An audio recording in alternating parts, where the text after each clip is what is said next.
¿Qué tal? Buenas noches, de regreso, aquí estamos. Vamos a tratar un tema interesante que tiene una repercusión nacional, regional e internacional.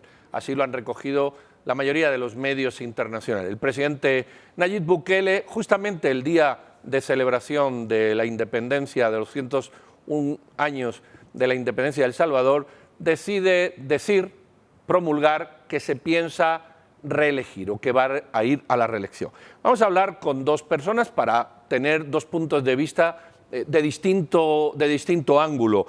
Ruth López, jefa de Anticorrupción y Justicia de Cristosal.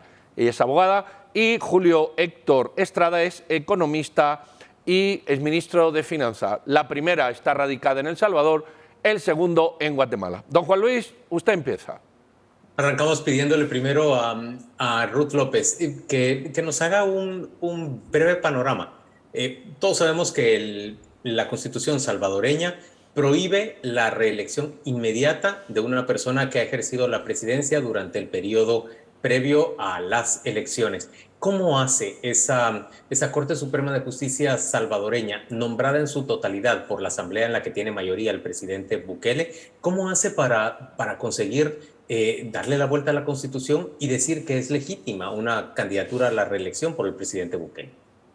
Sí, efectivamente. Y hizo esa sala de lo constitucional, que es una sala de lo constitucional impuesta, como ustedes han explicado, precisamente porque se quita a los magistrados legítimamente electos un 1 de mayo del 2021 y fueron colocados estas personas en esos puestos cuando no cumplían los requisitos para el cargo. Es decir, hay un problema de la legitimidad de origen de estas personas que, al igual que, por ejemplo, en el caso guatemalteco, que tienen que venir nominados para la Corte Constitucional de distintas instituciones públicas, como por ejemplo la universidad, etcétera, aquí no fueron postulados por la institución que está a cargo de esa postulación, que es el Consejo Nacional de la Judicatura. En el caso salvadoreño se saltaron ese paso y a estas personas por eso se dice que no tienen legitimidad de origen, porque no venían propuestos por el CNJ. Es como que en el caso de ustedes no viniera propuesto tampoco por ninguna de las autoridades que establece la Constitución de la República.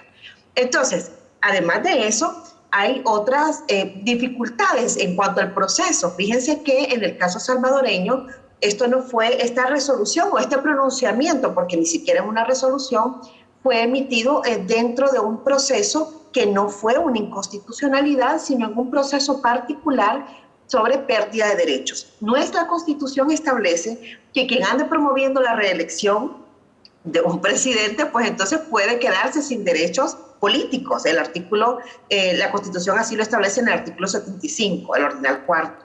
Entonces resulta que había un proceso en curso y sobre ese proceso, que es un proceso entre partes, pues resulta que esta sala impuesta se pronuncia precisamente para decir, mire, ¿y sabe qué? No solo esta persona lo está haciendo bien al promover la reelección, porque al final la reelección no estaría, digamos, inmediata, no estaría prohibida. Algo que resulta desde la perspectiva jurídica un absurdo, en primer lugar, porque esto no es una resolución, no es una sentencia, sino que es un auto de sobreseimiento y no tiene efectos contra todo. Es decir, no tiene efectos, como decimos los abogados, no tiene efectos erga omnes. Pero además no tuvo todo el proceso constitucional que se pudo haber configurado precisamente y terminado en una publicación en el Diario Oficial o en algún otro medio de comunicación nacional. Esto no tiene realmente ningún efecto jurídico, digámoslo así. Pero en términos reales, todo el mundo sabe que el presidente Bukele va a ser autorizado por esa sala de lo constitucional como nuevo candidato. Así es, o sea, no es solo eso, sino que, ya esa sala de lo constitucional impuesta, que le carece de legitimidad de origen, ya esa sala de lo constitucional se pronunció.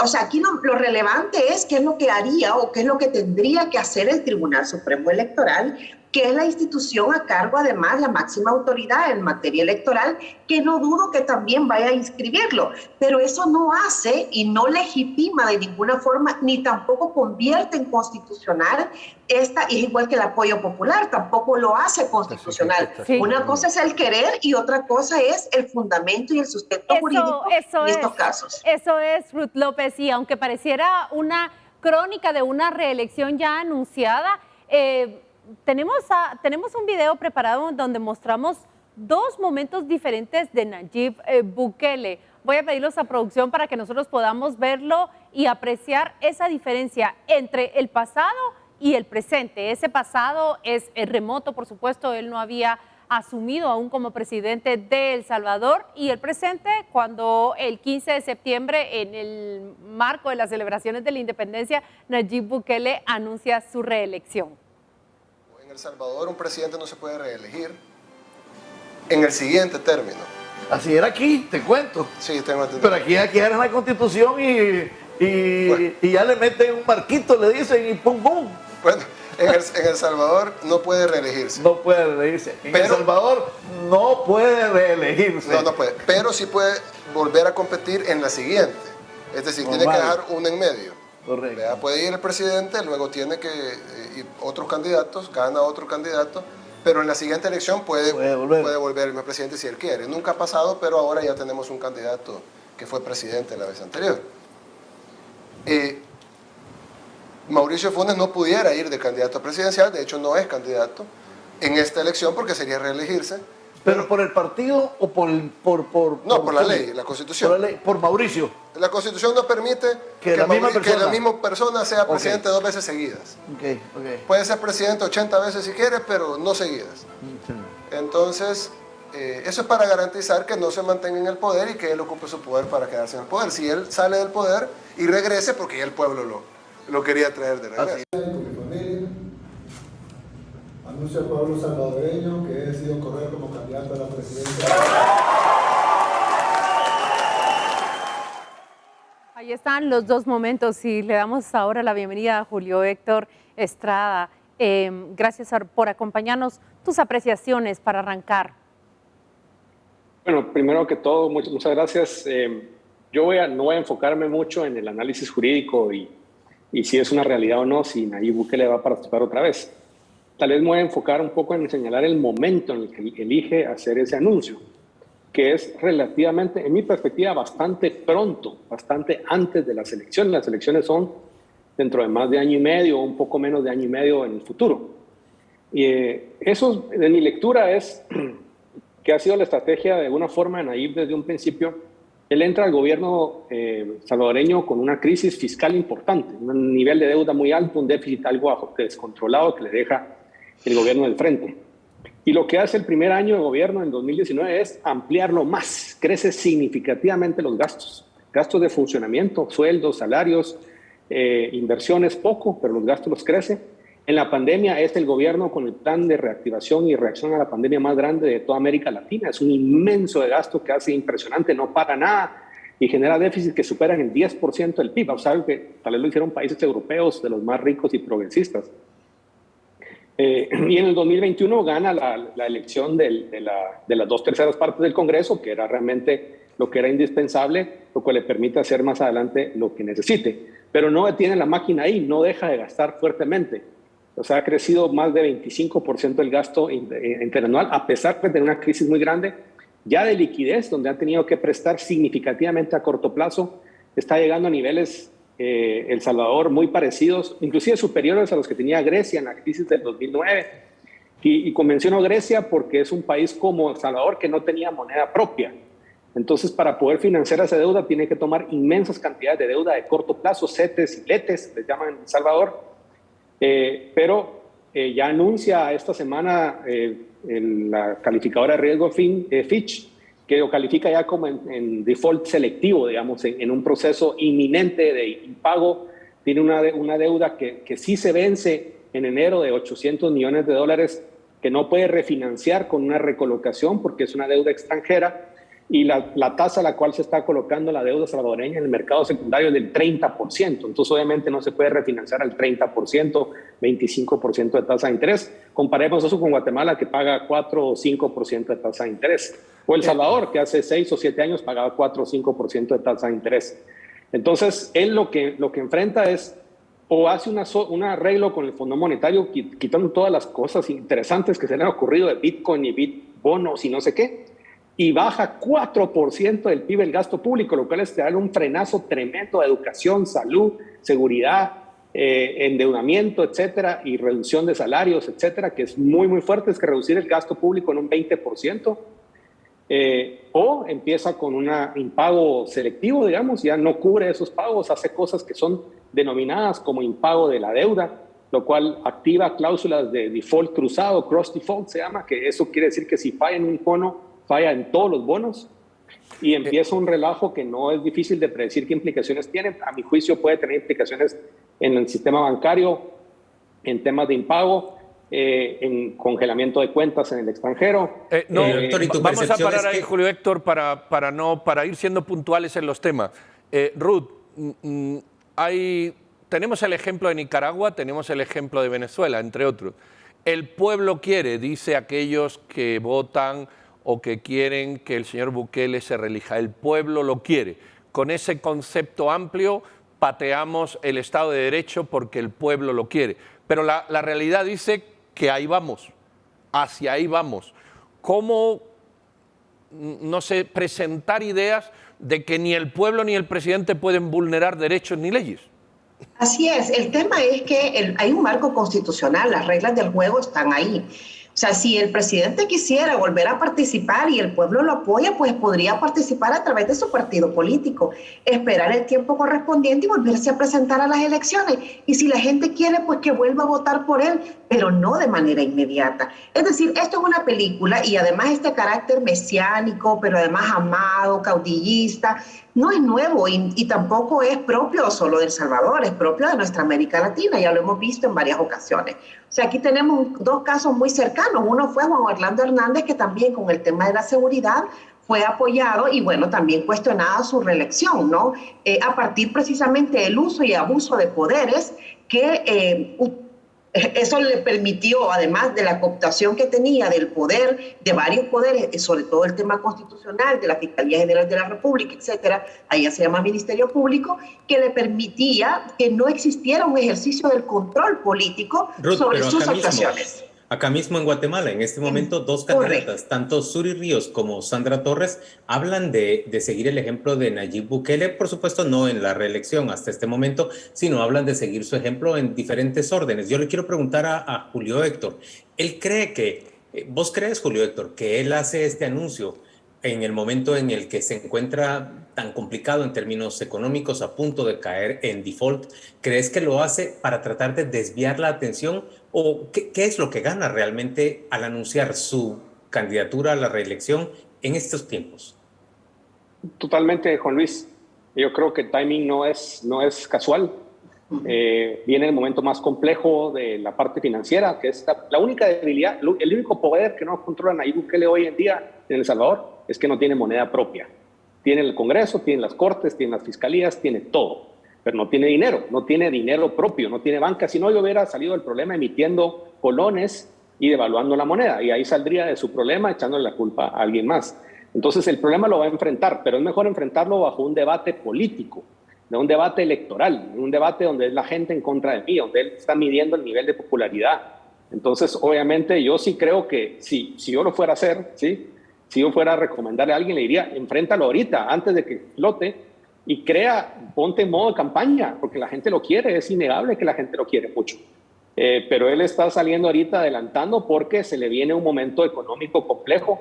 Si ya más adelante empieza a perder popularidad, porque hacen, no sé, unas restricciones bancarias o una crisis de pagos de pensiones, sería más difícil después ya mezclar el tema de la reelección. Puede que cuando lo mezcle la gente sea un poco más fuerte, más aireada, más fuerte en su oposición. Entonces yo sí pienso que el timing es el momento correcto de anunciar bastante anticipadamente su reelección, porque vienen momentos difíciles donde o recorta gasto, hace un negocio duro con el Fondo Monetario o negocia una complicadísima impago de deuda que va a ser complejo de administrar. Ruth, puesto de una manera muy simple, Julio Héctor nos dice, lo tiene todo, el poder judicial, el poder político y cooptadas las instituciones en El Salvador, pero su debilidad es no tener el dinero. Ahora hablemos de ese 84-85% de aprobación que tiene. Mi pregunta es, ¿cómo reciben los salvadoreños esta noticia que se lanza desde Casa Presidencial? ¿Cómo le cae al salvadoreño común ese anuncio?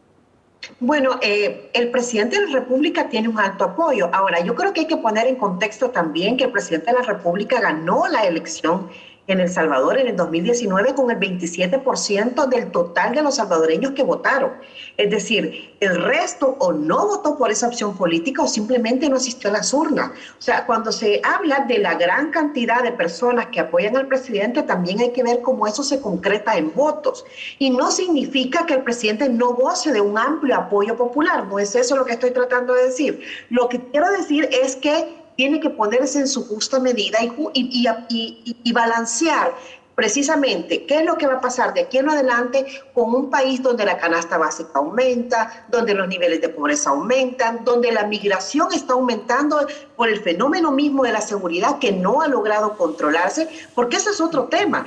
El tema del régimen de excepción, aunque muchas personas en El Salvador lo apoyan, y creo que la gran mayoría lo apoya, y es normal por el sistema, por lo que además los salvadoreños hemos sufrido por las pandillas, desde las muertes, desapariciones, temas, estamos hablando de la extorsión, etcétera. Entonces, claro, la ciudadanía de alguna manera siente que ahora, habiendo sacado a miles de personas de las calles o miles de delincuentes, pues están más seguros. Sin embargo, hay un fenómeno también que está provocando migración porque muchas personas inocentes están siendo capturadas y las familias salvadoreñas están sacando a su familia, a sus familiares, a sus hijos, hermanos, etcétera, del territorio del país para otros, para el norte en este caso, ¿no? México y Estados Unidos fundamentalmente. Bueno, dama y caballero, estamos en tiempo, pero van a tener un minuto cada uno para dibujar, Julio Héctor, tu visión o tu previsión de hoja de ruta económico-financiera y Ruth, la hoja de ruta político-jurídica. En un minuto de reloj tiene que ser. Don Julio Héctor, comience usted. Bueno, tiene que enfrentar que se está quedando sin dinero y la maquinaria pública sigue gastando a manos abiertas. Y realmente, como no es dueño de la imprenta, tiene que conseguir dinero de algún lado y ya se le acabaron las fuentes locales. Entonces tiene que hacer un trato con el Fondo Monetario o dejar de pagar la deuda y enfrentar en cualquier caso medidas drásticas de contención económica y de gestión financiera. Eso viene, obviamente, ahí Bukele es tremendamente hábil políticamente, entonces yo tengo la convicción de que la gente no le va a pasar la factura de manera importante, pero sí mejor hacerlo pronto que tarde y mejor hacerlo dentro de un marco de un proceso electoral y de reelección con toda la bulla que eso implica, que es donde él se mueve y se mueve con una gran facilidad, está como pez en el agua. Entonces, van a tener que tomar las medidas. Yo creo que van a salir adelante de una manera u otra, con algunos sacrificios mayores o menores.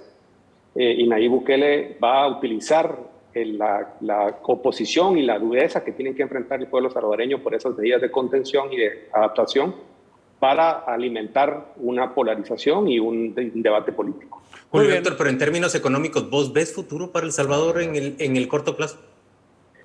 Mira, sus niveles de crecimiento van a estar reducidos y va a haber algún nivel de sacrificio, ya sea en ingresos de servicios públicos, pensiones, pagos de pensiones, pagos de sueldos, tendrán que reducirse de una manera muy compleja. Por eso no tener moneda propia es tremendamente complejo, porque a veces es más fácil de evaluar lo que le ha pasado a Grecia, pero en su momento los países se reajustan y se readaptan. Puede durar más corto o más tiempo esa crisis, pero El Salvador es un país que es una dinámica importante, tiene mucha gente educada, joven, muy trabajadora, así que yo creo que puede salir adelante, pero le toca pasar un rato complicado. Ruth, en tu minuto político-jurídico.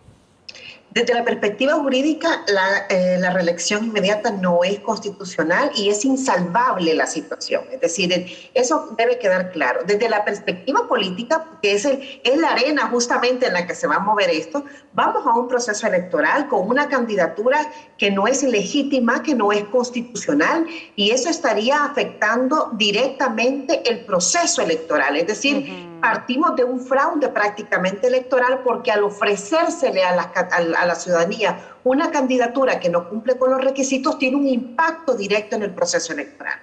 Pero desde la perspectiva política, pues por supuesto, aquí vamos a una batalla donde el presidente de la República probablemente juegue solo en un escenario político donde es muy probable que la oposición no quiera participar porque no vea garantías para la participación a partir de que no existe equidad en la contienda, no existe un proceso equitativo, bajo reglas de igualdad, de control del financiamiento, la transparencia, etcétera, con además agravantes como el tema Bitcoin, por ejemplo, donde el dinero de la política puede entrar de distintas fuentes, sobre todo y especialmente desde fuentes ilícitas. Entonces creo que vamos a ver un proceso electoral donde va a participar, por supuesto, él necesita reelegirse, yo lo he dicho en otras ocasiones, Bukele necesita reelegirse como lo necesitan todos los autócratas que tienen debajo de su silla la corrupción enquistada. Ruth López, Julio Héctor, Estrada, muchas gracias por atendernos en esta entrevista. Que tengan ustedes muy buenas noches y buen inicio de semana. Muchas gracias. Muchas gracias.